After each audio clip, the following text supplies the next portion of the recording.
What's up, everybody? Welcome back to the Take Control podcast. You got Brandy here. It's Kim. And it's Darielle. That And order we was so are odd. back. Sorry. Episode 2. How's everybody doing? I'm alive. Good. I'm alive. I don't like that, but I'll take it. Yeah, I just been having some dizzy spells that I can't explain. And then the enemy's been on my back, but this too shall pass. Absolutely. And I'm just grateful to be alive. So. Absolutely. What Did you call a about you? doctor? No, because I've had my blood drawn so much that I'm just over it. But Okay. I'll maybe if it continues because it's been going on since November, and I had them too frequently, like 3 days ago, and which was new. So we'll see. Okay. But then lady time happened, so maybe it's connected to that. We'll see. I don't know. Ask ChatGPT. Yeah. Praying for you. Thanks. I refuse to give Chat GPT too much. Really? If I need help love with it. like drafting an email or a text message or something like that, I'm like, I can't. It's the new Google for me. Yeah. I mean, it's great. Don't get me wrong, I but know. kind of scares me a little bit. Yeah, I see no my facts. work emails. I was telling you that yesterday. I'd be in there emailing through work, like, respond to this. Yeah. Done. How are you? I'm good. Yeah, it's been a rough week, but powering through. All is Air well. hug. Thank you. Thank you. I'm not gonna Yeah. say what my issues are, I but know. yeah, all good. How about you, D? What's up? You know, I'm good. I'm good. Okay. That's all I got. Okay. Her. It's spring break. I've been enjoying my little time, even though the boys ruined our vacation. Like, can we talk about that though? Like, having kids, and it's like you want to do stuff with them, but then they bad and they don't deserve it. Yeah. But you still feel guilty. But it's just like, also, I'm not spending my money on your badass. Because why would y'all both get suspended right before spring break? Damn. Yeah, I feel like that's hard to manage because to your point, you don't want to reward them financially if they're not deserving of it. Yeah. But I did take them to do something fun the other day, though. We had like a little family day out with my mom. So we did something. We just didn't go out of town like I wanted to. So it's like we all suffered yeah. because I needed vacation really bad. Yeah. Felt. But whatever. But on a brighter note, me and Kim took a random spontaneous trip to Cincinnati yesterday. Why not? We had never been to opening day. And speaking of your spring break, you were going to go, but it was going to be earlier in the day. Mm-hmm. And then I was spiraling all day if I should go or not. But we had plans in the evening that were here. Mm-hmm. So then when we mentioned it at the same time, we were like, oh, then let's go. I'm on it if you want it. Yep. And we went, had a great time, turned around, came back, was asleep, had a good time. Had a good time while we was there. It was a good trip. It was quick, fast, easy, but it was good. Yeah. I love that for y'all. Yeah, it Next was time fun. y'all do that, though, bring me back Papa Do's. Like, What does that tell Oh, us? Papa- you haven't been to Papa You Do's? ain't never been to Papa Do's? No. Kim. This is the same story every episode. I'm always tapped out. It's just a restaurant. What was it, American? Yeah, it's seafood. Oh. You know she well, don't that like makes seafood. sense. Yeah, Yeah. I'm not a big seafood person, but I'm learning because I will eat it. I just Yeah.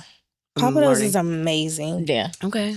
Papa Do's. Yeah. Yeah. Okay. But it's not spelled like it sounds. Okay. Yeah. Because it's like New Orleans or it's something. Yeah. It's a New Orleans style seafood kitchen or maybe Ooh. Texas. I don't know. One of the two. It's But good. Then it's I would good. definitely eat it. If Yeah. it's especially from New Orleans.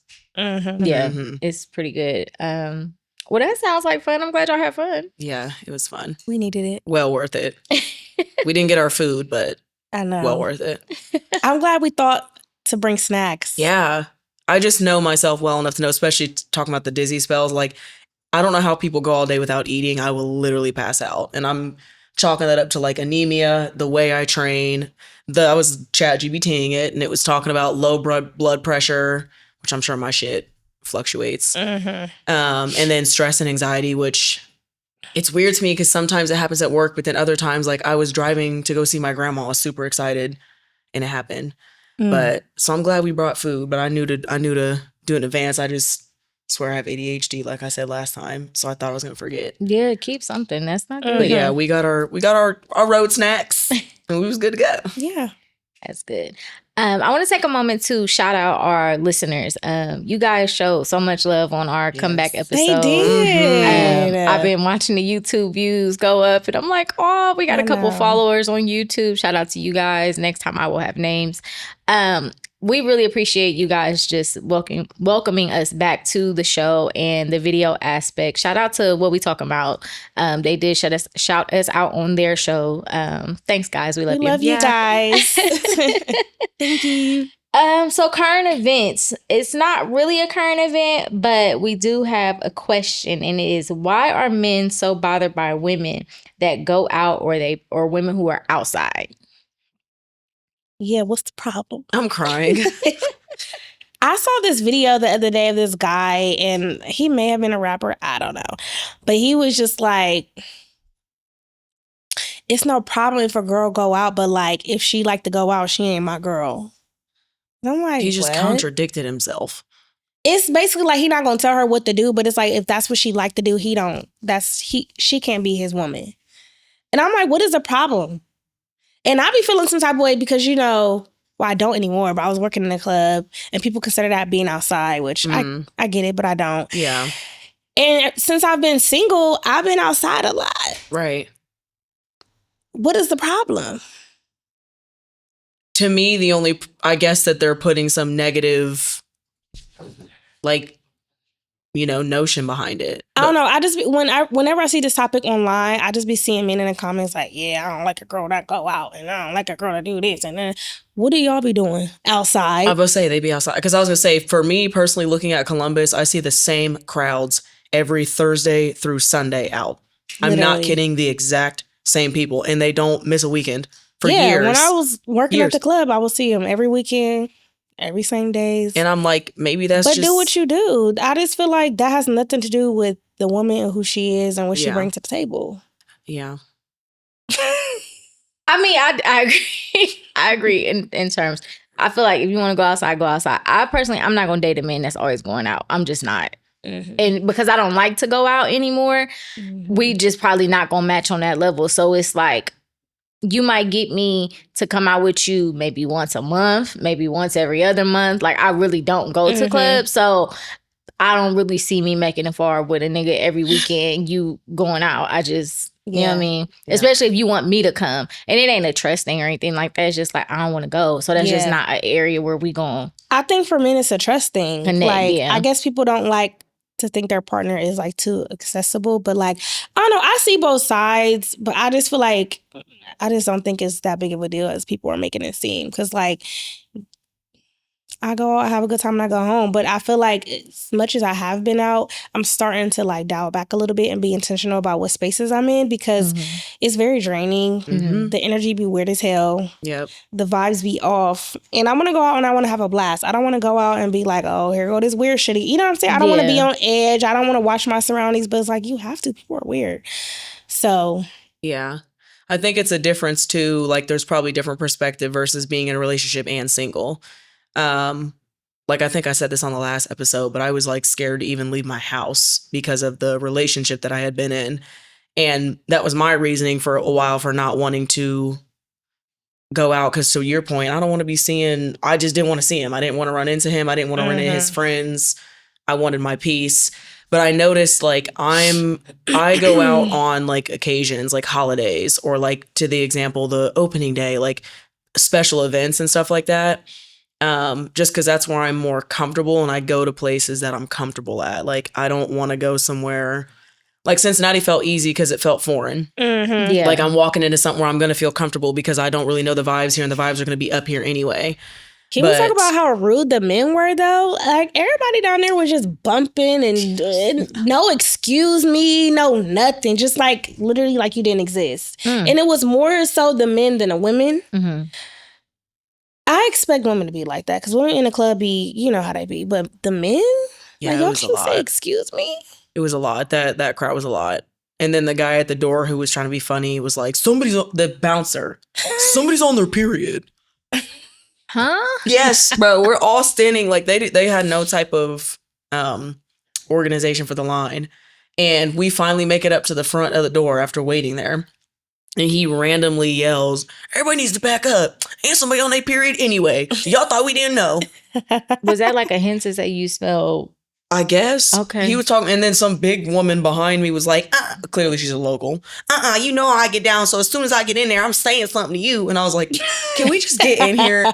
Because, like, I be coming outside on occasion, and this is a lot. Like, I want to come kick it, have a great time, and it's live. Once we got to where we was going, it was cool. It was great from there. Yeah. But that, I feel like it's a double-edged sword with me because I pick the busiest times to go somewhere because it's events.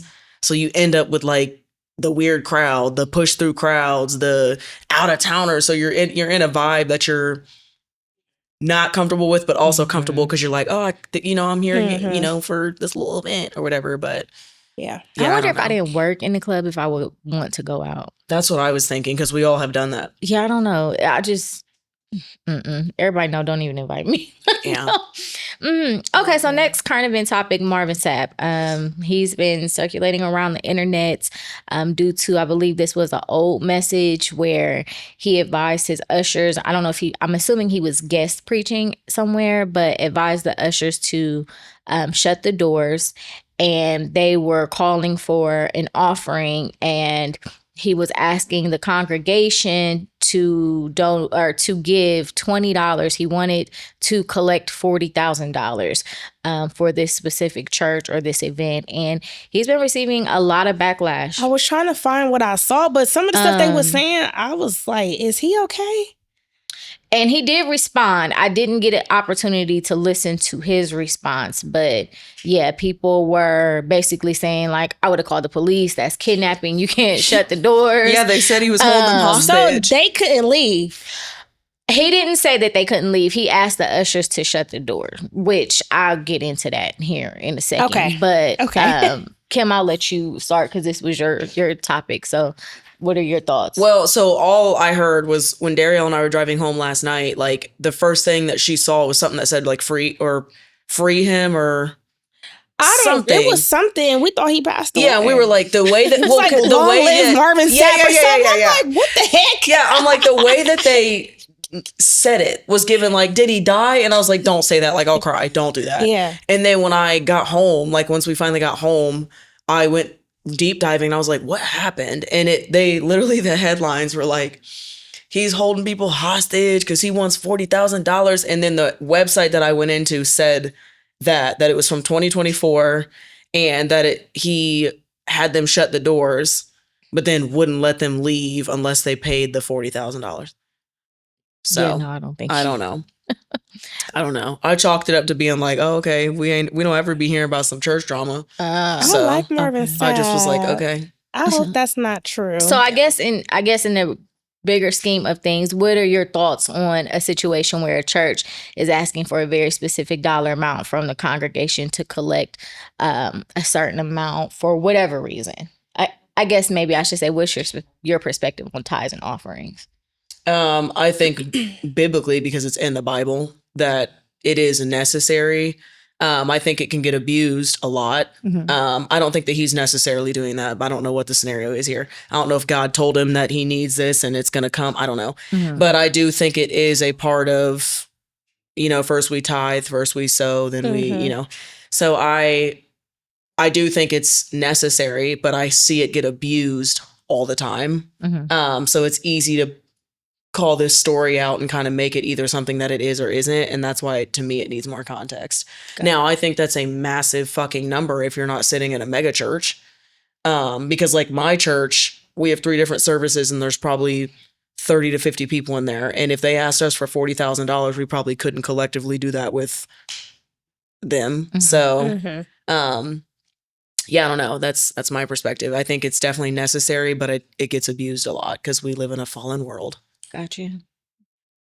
I agree that it's necessary to tithe because, like Kim said, biblically, but to expect people to give a certain amount, I don't think that's fair. I think people should be able to give what they want. I don't think it should be forced because then it doesn't seem genuine. Got you. One thing I do want to mention, I don't know if it was a mega church, but he specifically said everybody in the congregation, he asked everybody in the congregation to give $20 and to me, that implied that it was a mega church, because if everybody can give 20,000 and you hit the goal of 40, then okay. Right. He asked the clergy, those on the stage, to give 100. He went in his pocket, gave 100 out of his own pocket. I see both sides of it, and this is coming from a person who for years struggled with tithing, because biblically, you have teachers and preachers who speak specifically to the 10%. Yeah, let's say 10%. I think that the church does a terrible job of, we preach the 10%, but we don't tell people how to be good stewards over the 90 that they have remaining, because 10% isn't a lot for most of us. We spend it on numerous of things. I do struggle with the specific dollar amount. I have been to churches and seen things where it's like, oh, I want 50 people to give $150, you know? My flesh side struggles with that. But then at the end of the day, also being a person who assists in running a church, there's a light bill. There's a mortgage. There's utilities. This place don't run by itself. And I think the problem with most people who don't understand church is that you will call your preacher in the middle of the night to pray for you, to bury you, to marry you, all of the things. But that's also their time. That's time away from their families. That's time away from the things that they want to do in their lives. And they have, you know what I mean? Like, the money is a byproduct of the gift. You know what I mean? You have preachers who are very gifted in what they do, and we can have the conversation on whether or not they should be compensated for it and how much and all of that. But at the end of the day, I think it's a two-way street. You got to understand what it means to tithe and offer monetarily to the church. And then on the preacher side, you just have to be cautious in how you handle that with your congregation, especially in 2025. A lot of the times, like when people are called up to the altar to pray or have somebody pray for them, you shut the doors of the church. A lot of times when we're preaching over, or when preachers are praying over something specific and money is involved, they will ask that the doors be closed, because that is a very specific time and we're praying for a very specific thing. So I don't think he locked anybody in and was like, give me $20 or you can't leave. And then at the end of the day, if it was a church where he was guest preaching, there is an honorarium. Pastors are paid to come to other churches and preach. I don't know what his honorarium was. I don't think it was $40,000, but I don't know.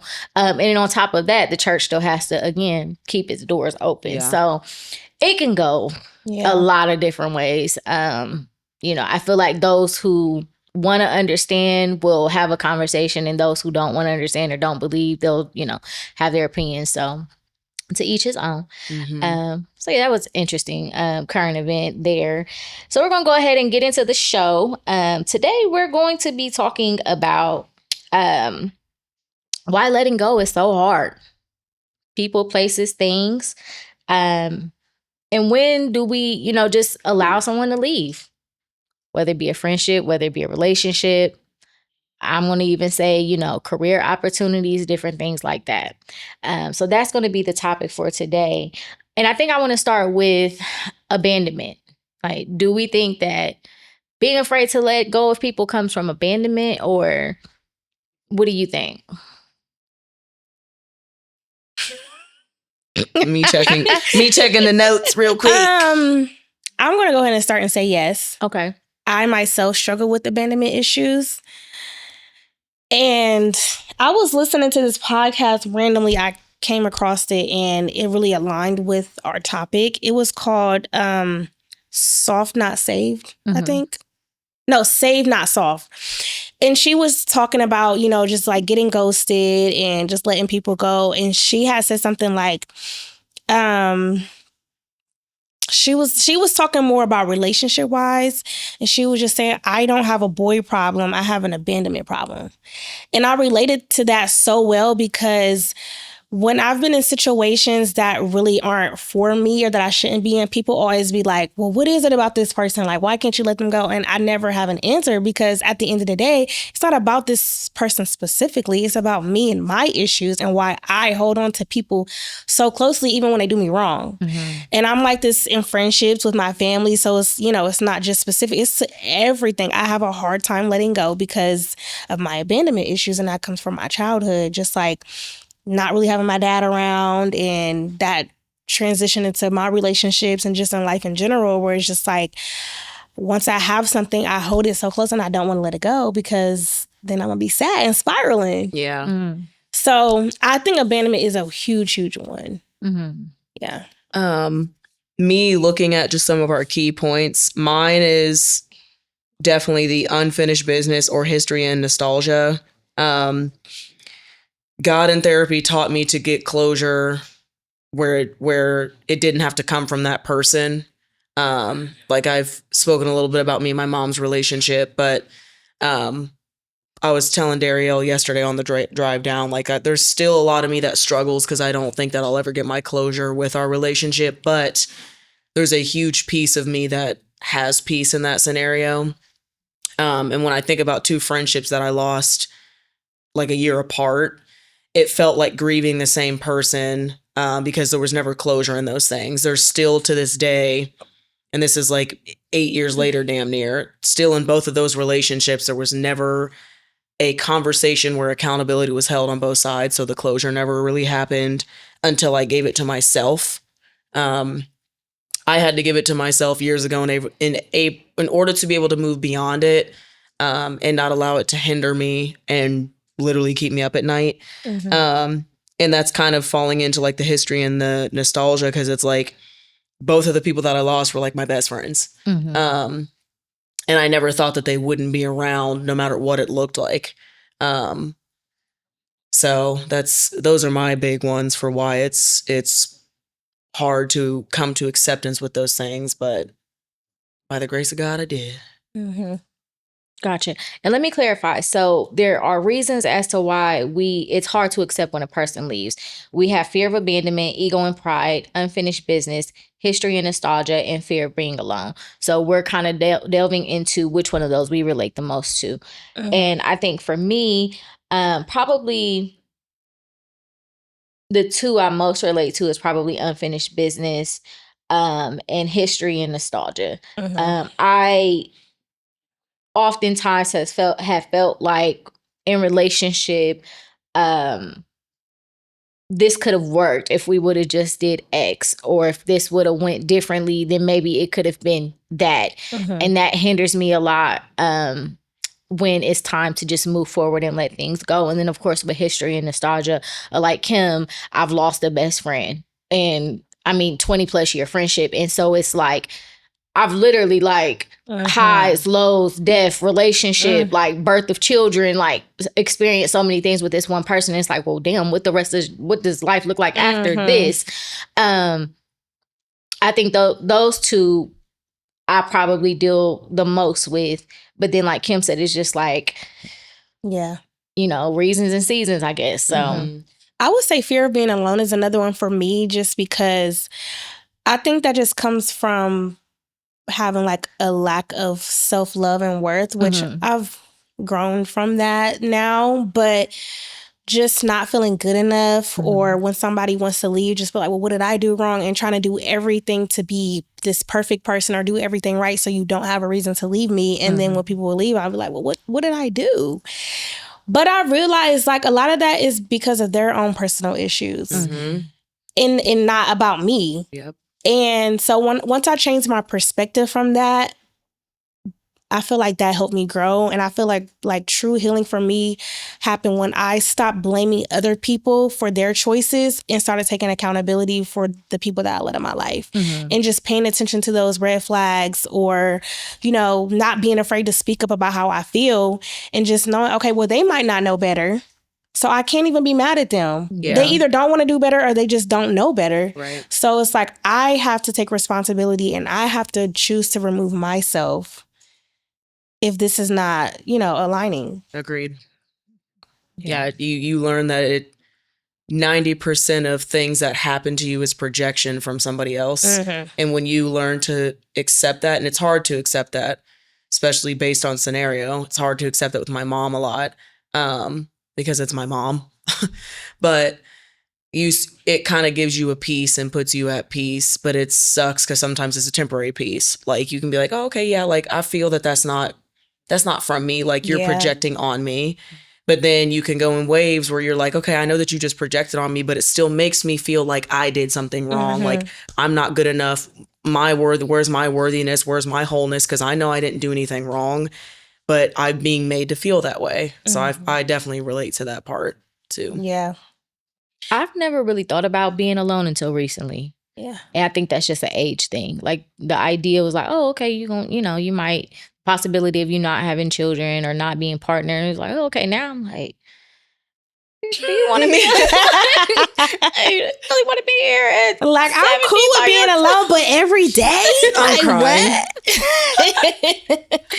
Yeah, that when I'm just like, okay, you probably need to be a little bit more proactive in how this life thing gonna go as much as Yeah. you can be. But I think that also leads into the second part of this conversation is understanding that not everyone is meant to stay, and not one. And a part of that is a control thing as to why we hold on to people, because we want to control outcomes.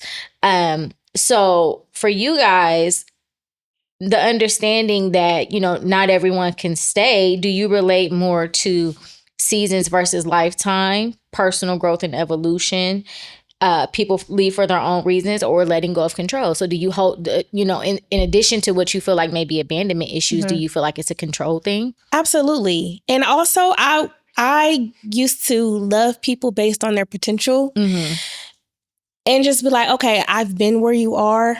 I got over it. I can help you. But I had to stop trying to save everybody. Like, that's not my responsibility. I can't carry on all of your weight and your burdens and my own. And I just had to release that. Like, I can't control this. It caused too much stress. So one thing I work on in therapy constantly is learning what's in my control and what's not. And that helps me just release so much things that I'm carrying that there's nothing I could do with it. So. I would say mine is the two that I'm resonating with is like understanding that people leave for their own reasons, and that kind of goes back to what we had just talked about, trying not to internalize that. And then understanding that you outgrow a relationship, or they were there first. To me, outgrowing a relationship and that being a season ties hand in hand. And that's what I think about with the first friend that I lost, because I literally thought we would be old women together in nursing homes or wherever, or in retired houses together, just staring at each other. But I'm realizing she wasn't healthy enough to come with me. Because again, I started my own journey. Like, God and I have always been close, but it just continues to grow over the years. And I was in my early 20s when this was happening. I was literally taking control of my life and being like, I want to, seek God more and get into therapy more and see how I'm showing up in my relationships.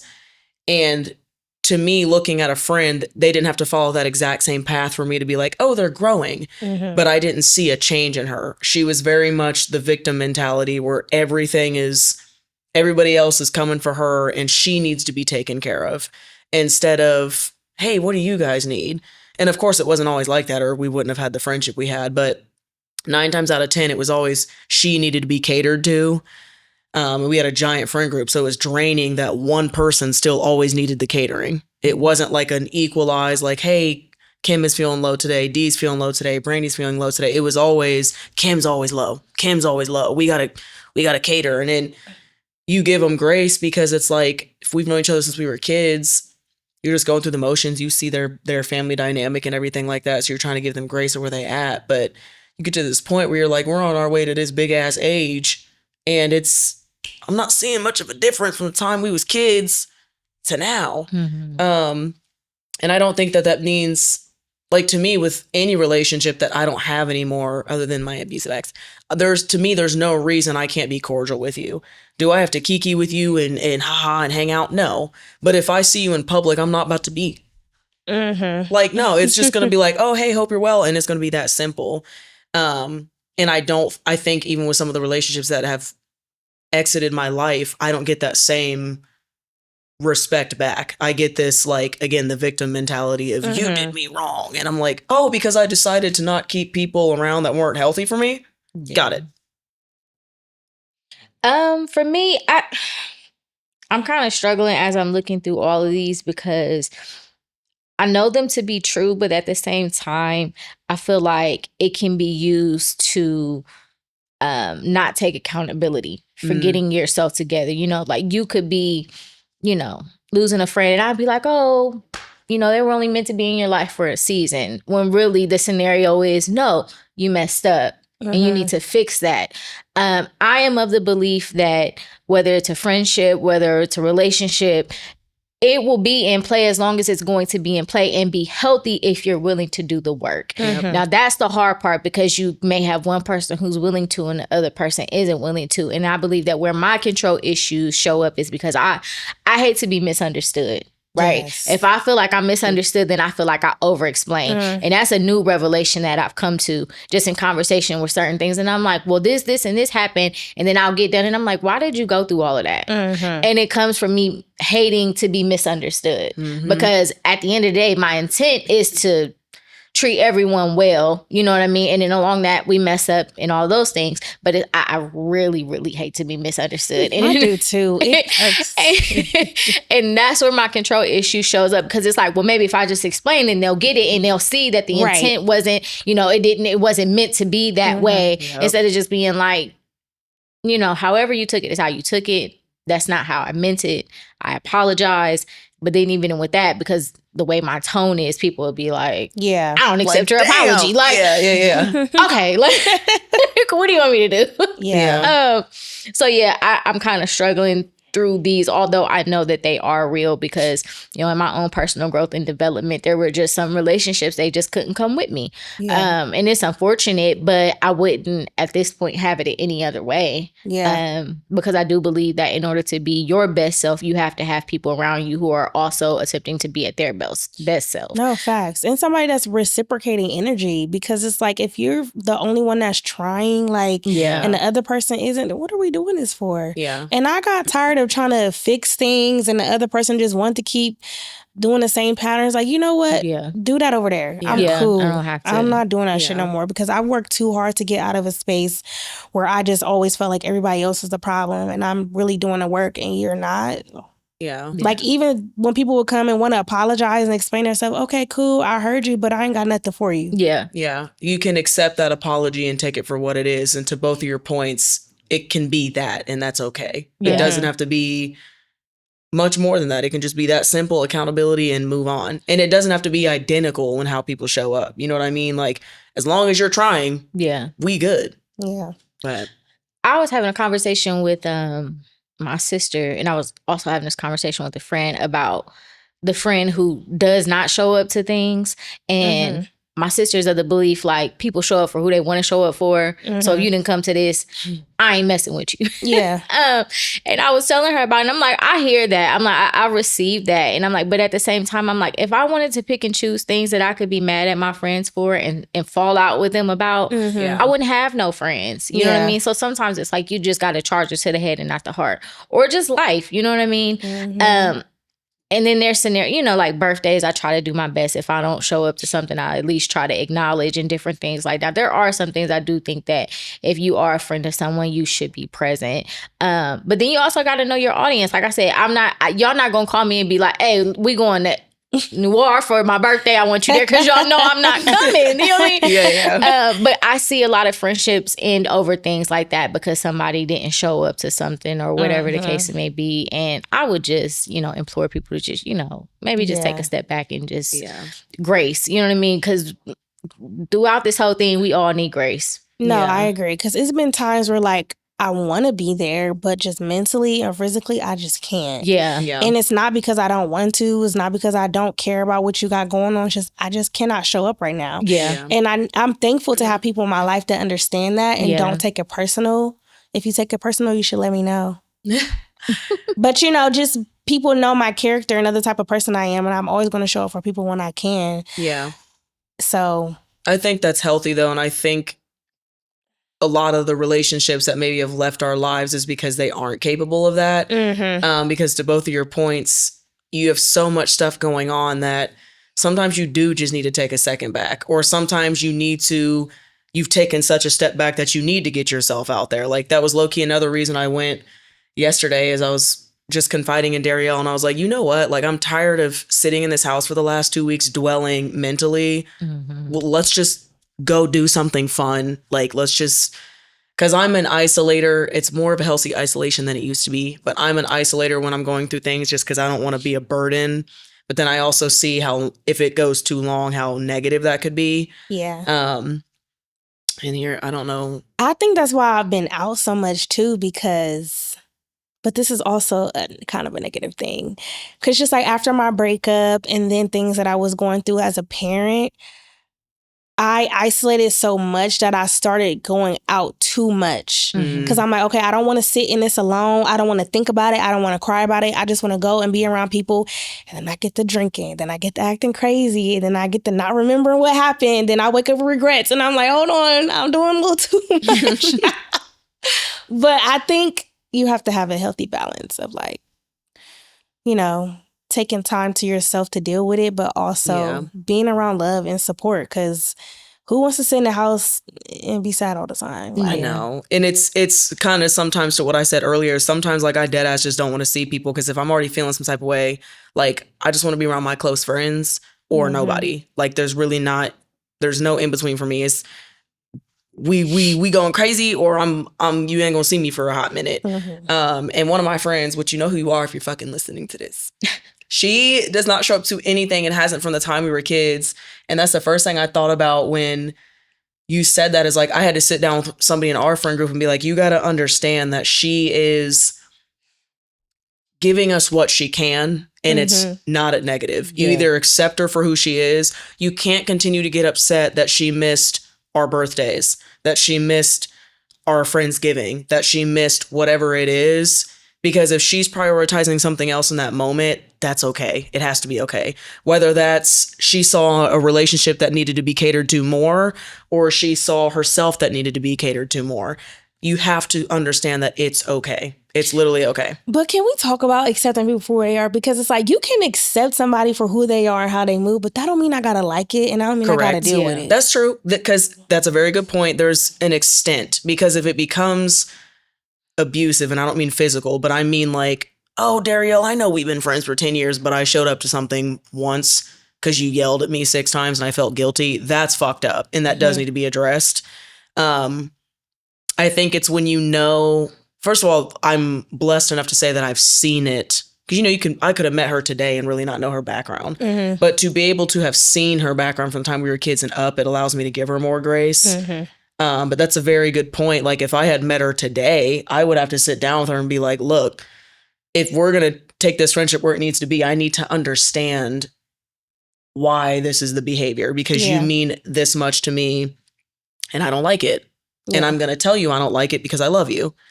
So yeah, I feel that you don't have to accept. My boss said this to me the other day and I forget how she worded it, but she basically was like, she's like, I don't give people the excuse of that's just who they are because at your big ass age, like.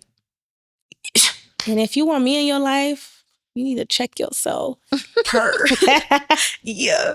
Yeah. And to that, I think being able to have the conversation, because what'll happen is we'll write people off and won't have the conversation. Using my sister as an example. You don't show up, you're blocked. There's no conversation. She's standing on business. There's nothing had. There's no you're blocked. And it's like, well, how does that, you know what I mean? Because at the end of the day, what's the end goal? Is the goal for this relationship to grow? And can we work through the conversation of, hey, I'm just not the friend that's going to show up. You know what I mean? Like, you can call me. We can talk for 2 hours on the phone. I can help you through whatever you got going on. But I'm not coming to the dinner. I'm simply not going. I'm not going to be there. And so I think we've mentioned this on the show before, being able to compartmentalize people into these boxes that they need to be in. And some boxes are going to look different than others. So we've worked through that. We know that people leave. So now let's talk about how to emotionally and mentally handle someone leaving, and what resonates with us more. And do we shift the perspective? Do we release resentment? Do we practice gratitude? Do we build self-worth independently?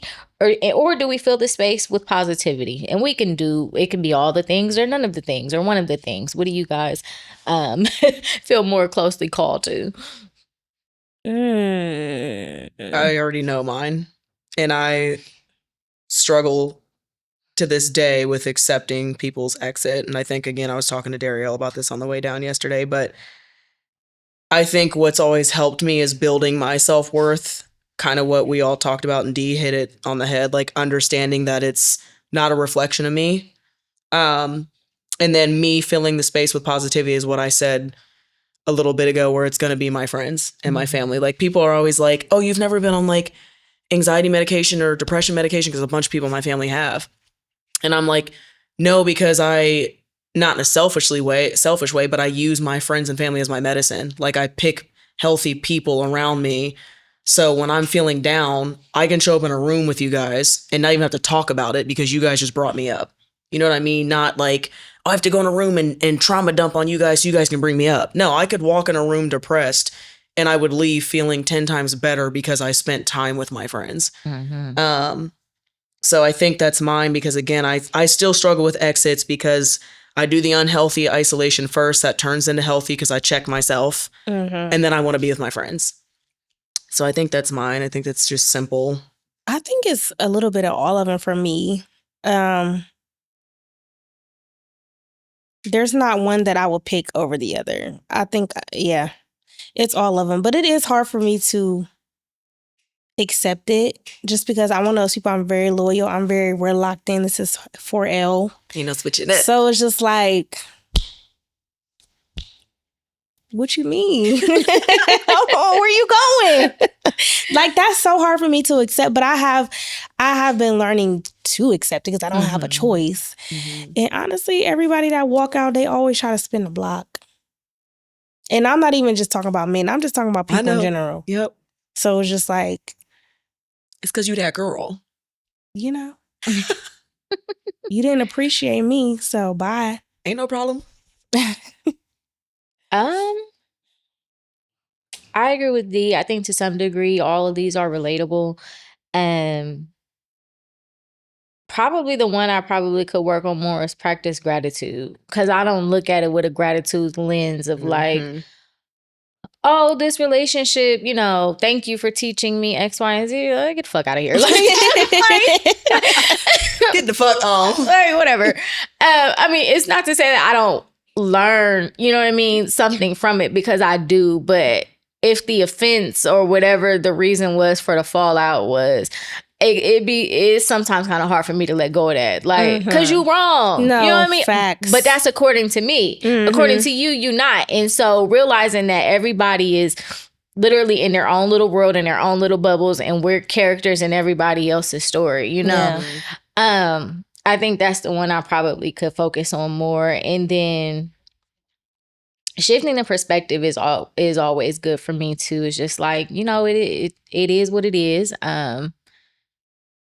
You were here, you had a reason for being here, and then that's just pushing me to something else. And I hate to say it like this, but I don't have better words right now, but using it as practice, not so much with my friends, but in terms of like romantic relationships and men, I don't want to say I use them for practice to whomever my final person is going to be, but like, it's like, you know I got some things I need to work on in romantic relationships. So while you're in this space with me, let me use this as an opportunity to practice, if that makes sense. Yeah.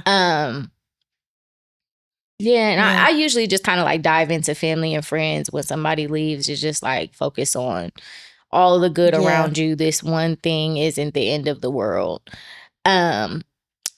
This isn't on the outline, but I want to ask this. How do we handle leaving someone? Because we're talking a lot about someone leaving us, but how do we leave people?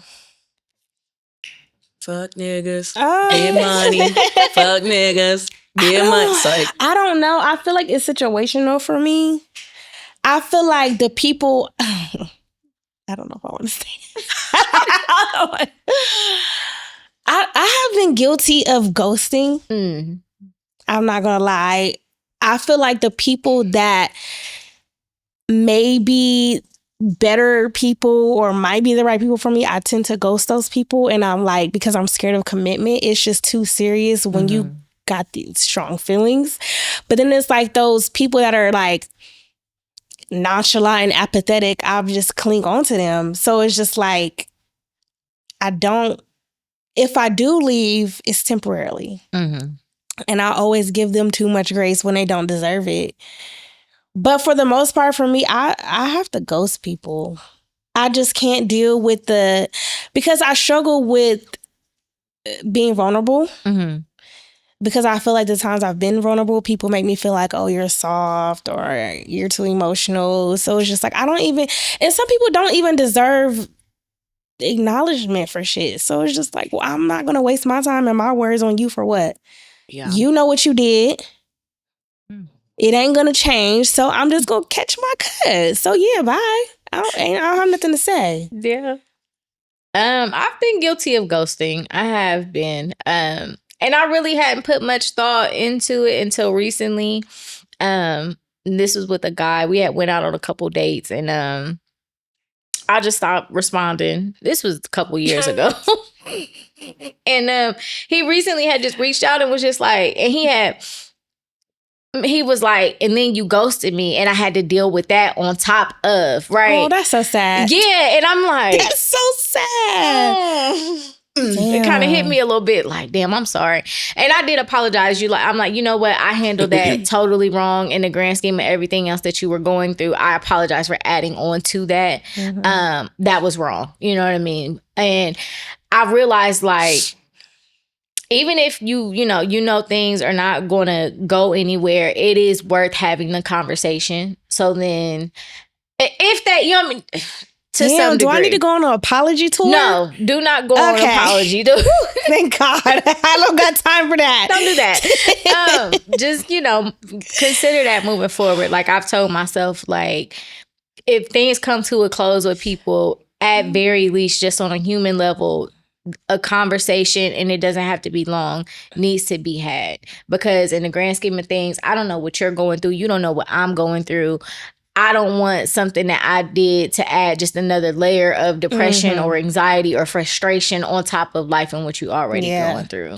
That is true. Because I don't like when people ghost me. Right, especially in the thing of like talking about like having abandonment issues or feeling like you're going to be alone. You may be into this person or really enjoying getting to know this person on a friend level, and then they just disappear. Yeah. And then you start, oh, what's wrong with me? Or I did something. So, kind of realizing that like it's all just a part of the plan for you to be a better person is always good. So I said I was going to stop ghosting people and at least have a conversation and leave the door open for a conversation to be had. Now, if you don't take me up on that, then at that point, I don't know what to tell you. But yeah, if I ever ghosted you, I'm sorry. I'm so sorry. I don't really know how I exit people's lives. I do know that 9 times out of 10 from a conscious standpoint, because I don't want to ghost people because I hate it happening to me. I have, but like it's very minimal if I do that. If I do that, it's because I know the person doesn't give a fuck if I exist or not. Like then, like if the energy isn't there, like I'm probably going to be like, all right. And my conversation, it still is a ghosting, but my conversation would probably be something like if they try to come back around, like, well, the energy wasn't there, like, or I would say something like, all right, well, have a good life. But 9 times out of 10, I'm gonna leave room because I don't spend time with people unless, and I'm speaking romantically here, I don't spend time with people unless I'm trying to be intentional. So if I've spent time with that person, I'm going to have a conversation like, hey, can I talk to you? And if there isn't a response, then clearly they're the one that ghosted me. But I think 9 times out of 10, romantically, platonically, and professionally, I'm going to have a conversation first out of respect and the relationship. And if I ghosted you, it's because there wasn't a relationship there to begin with. And I'm kind of not sorry. Do y'all feel like closure is necessary? I used to, but after I've learned how to do it on my own, no, I think it should be done. I think it's appropriate and healthy and it should be done. I think it's rude when it's not done.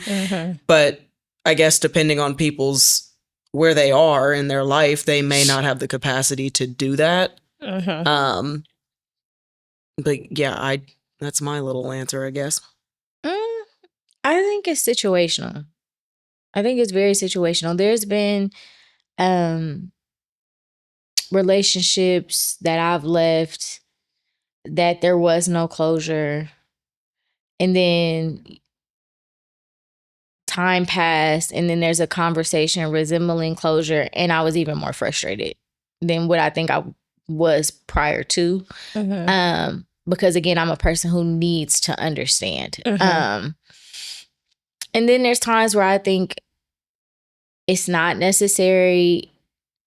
The stakes aren't super high. You were maybe somebody I had a few conversations with once or twice, nothing crazy.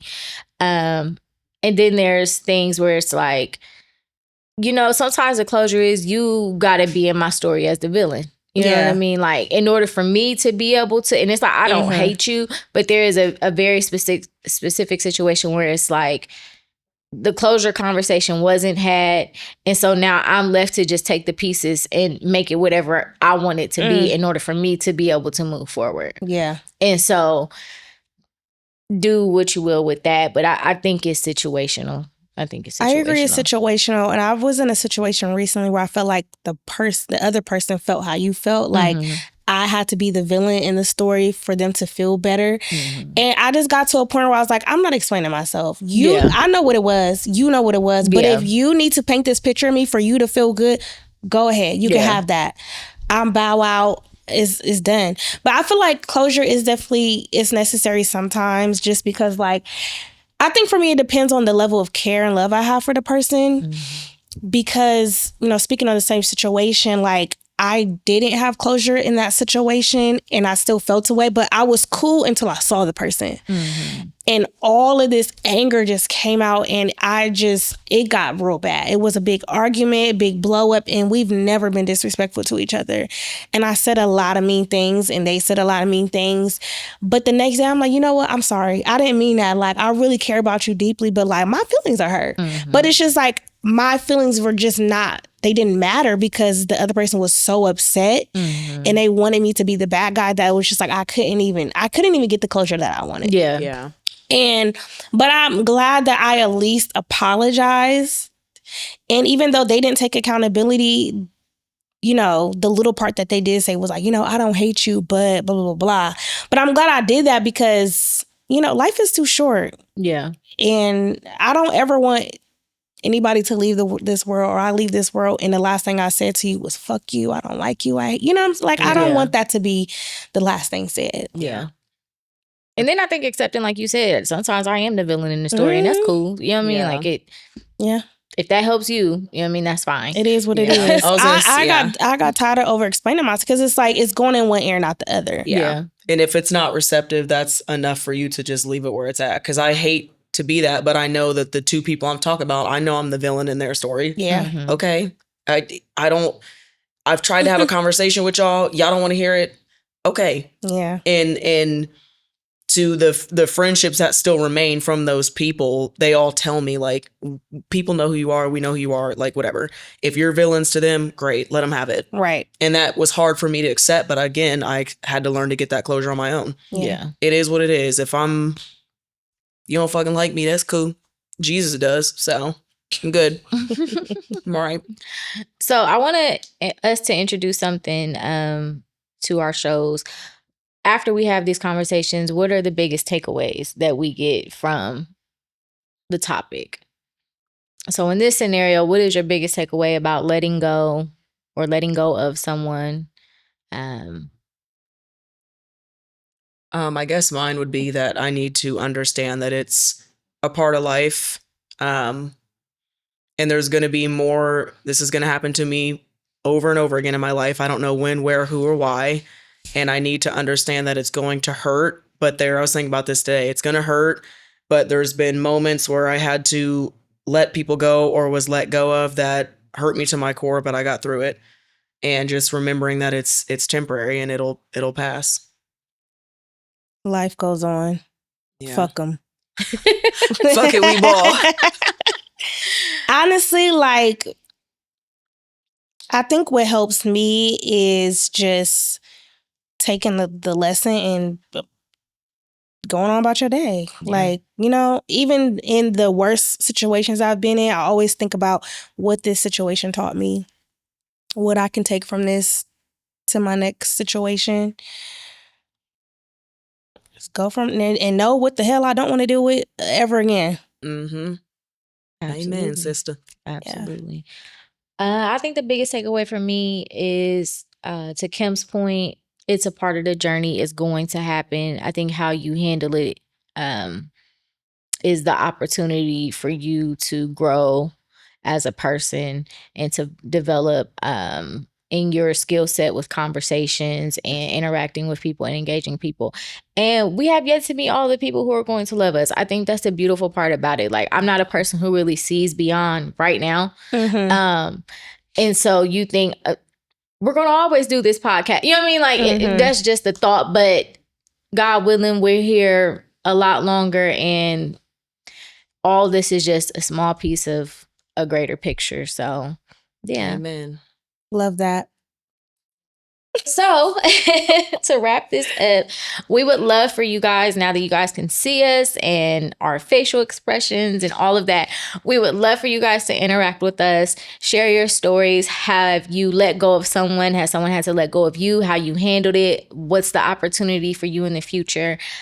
Please email us at takecontrolpodcast@gmail.com with listener questions, suggestions, compliments. Keep all your hate and shit to yourself. Follow us on Instagram at Take Control Podcast. I did see, I think one of you guys jumped into the Facebook group the other day, so that might be back popping. Maybe. Take Control Podcast on Facebook. Like, subscribe, and share. Please. Mhm. Tell a friend to tell a friend. We're back. Do you ladies have anything else? No, ma'am. Absolutely not. I'm tired. All right. Well, we love you guys. Bye. Bye.